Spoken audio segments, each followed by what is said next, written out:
अस्सलामुअलैकुम welcome to my channel. இன்றைக்கி நம்ம பார்க்க போகிற ரெசிபி ஹோம்மேடு சமோசா தான். நம்ம நிறைய டைம்ஸ்லாம் வெளியிலலாம் வாங்கி சாப்பிட்ருப்போம். சமோசாஸ் சின்ன பிள்ளைங்களுக்கும் நம்ம வீட்டில் உள்ளவங்களுக்கும் வாங்கி கொடுத்துருப்போம். ஆனால் நம்மளே செஞ்சு கொடுத்துருந்தோம்னா ரொம்பவே டேஸ்ட்டாகவும் இருக்கும், ஹெல்த்தியாகவும் இருக்கும். அதனால் எங்கள் வீட்லேயே நான் ட்ரை பண்ணியிருந்தேன். நான் இன்றைக்கி பீஃபில் ட்ரை பண்ணியிருந்தேன். அதுக்கு 300 கிராம் பீஃப் எடுத்து உப்பு மஞ்சத்தூள் போட்டு நல்லா வேக வச்சுக்கலாம். இஞ்சி பூண்டு பேஸ்ட்டு, உப்பு, மஞ்சத்தூள், 1 டம்ளர் வாட்டர் ஆட் பண்ணி நல்லா ஒரு குக்கரில் 5 to 6 விசில்ஸ் வச்சு நல்லா வேக வச்சுக்கோங்க. இதே நம்ம சிக்கன், வெஜிடபிள், மீல் மேக்கர் எதில் வேணாலும் பண்ணலாம். அதுக்கெலாம் நம்ம இந்த மாதிரி விசில் போடணும்னு அவசியம் இல்லை. நெக்ஸ்ட்டு ஒரு பேனில் ஒரு 4 to 5 tablespoon oil add பண்ணிக்கோங்க. 6லேருந்து 7 வெங்காயத்தை நீல வாக்கில் கட் பண்ணி நல்லா உப்பு போட்டு வதக்கிக்கோங்க.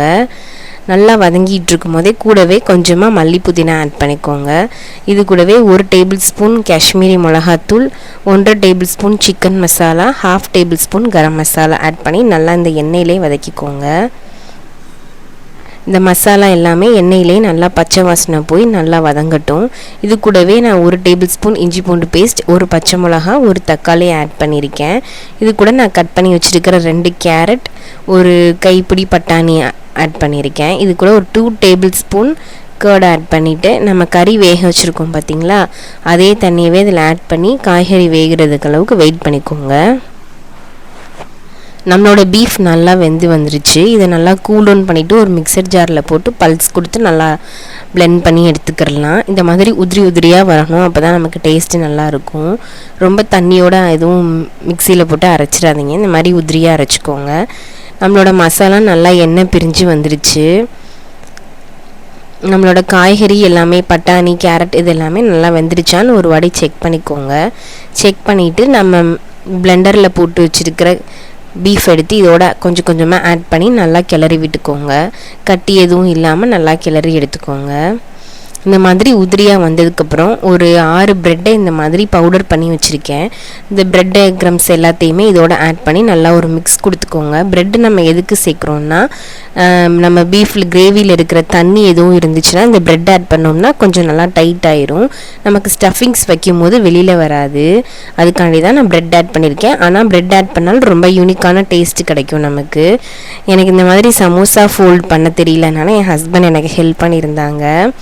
நம்மளோட மசாலா நல்லா கூல் ஆனதுக்கப்புறம் இந்த மாதிரி சமோசா சீட்டுன்னு சொல்லிட்டு நமக்கு வெளியிலலாம் சூப்பர் மார்க்கெட்ஸில் இப்போ அவைலபிளாக இருக்குது. அதை வாங்கி நம்மளோட ஸ்டஃபிங்ஸ் எல்லாத்தையும் வச்சு 1 by 1 நம்ம பொரிச்சு எடுத்துட்டோம்னா ஹோம்மேடு சமோசா வீட்டிலே ரெடி ஆயிரும். இதை நம்ம பொரிக்கும் போது தான் இதில் ஒரு ட்ரிக் இருக்குது. ரொம்ப ஹை ஃப்ளேமில் வச்சு போட்டிங்கன்னா டக்குன்னு தீஞ்சு போயிடும். நார்மல் ஃப்ளேமில் வச்சு கொஞ்சம் ஒரு சிம்லேயே நம்ம வச்சு வேக வச்சோம்னா வெளியில் உள்ள லேயர் நல்லா கிறிஸ்பியாகவும் உள்ளேயும் சூப்பராக வந்திருக்கும். நம்ம ஃபுல் ஃப்ளேமில் வச்சு போட்டோம்னா வெளியில் டக்குன்னு கரிஞ்சிரும், டேஸ்ட் நல்லா இருக்காது. இதை கொஞ்சம் கேர்ஃபுல்லாகவே ஹேண்டில் பண்ணுங்கள். வீட்டிலேயே சூப்பரான சமோசா ரெடி பண்ணியாச்சு. நெக்ஸ்ட் நம்ம என்ன வீடியோ போடலாம் அப்படின்னு சொல்லிட்டு கமெண்ட்டில் ஷேர் பண்ணுங்கள். என்னோடய வீடியோஸ் உங்களுக்கு எல்லாமே பிடிச்சிருந்துச்சுன்னா என்னோடய சேனலை சப்ஸ்கிரைப் பண்ணிக்கோங்க.